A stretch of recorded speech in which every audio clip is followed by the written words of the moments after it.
ए सोना एगो चुम्मा दो ना। अरे चुम्मा चुम्मा क्या करते हैं जी, चुपचाप सोतिए। अजी क्या बात है जो आप इतना गुस्सा हैं? अरे बात क्या रहेगा, कहिए से बोल रहे हैं आपको नैहर जाना है, नैहर जाना है। आए आप है कि सुनते ही नहीं हैं। अजी सब बात ठीक है, पहले एगो चुम्मा दीजिए ना। अच्छा ठीक है, हम चुम्मा उसी शर्त पे देंगे कि आप कल हमको नैहर जाने दीजिएगा तब, समझे? अजी हमरो बतिया सुनिए।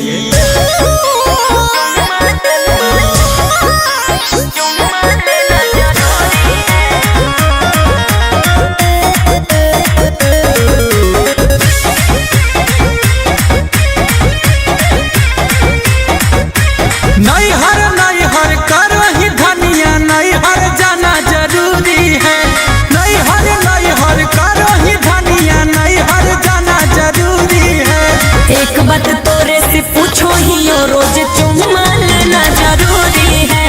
एक बात तोरे से पूछो ही, रोज चुम्मा लेना जरूरी है। नैहर नैहर करही धनिया, नैहर जाना जरूरी है। एक बात तोरे से पूछो ही, रोज चुम्मा लेना जरूरी है। एक बात तोरे से पूछो ही, रोज चुम्मा लेना जरूरी है। हाँ सुना, चुम्मा बहुत जरूरी है। एक टाइम खाना कम दिया बाकी चुम्मा रोज दिया।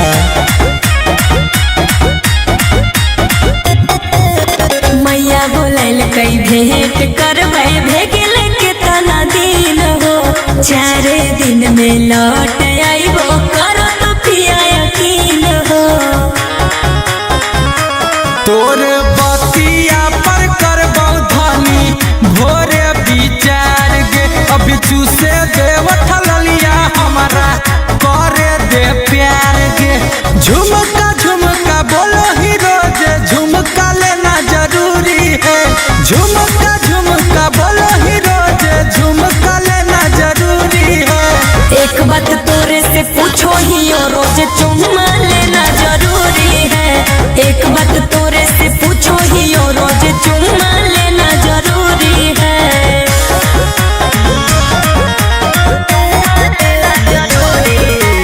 Music by Arya Sharma।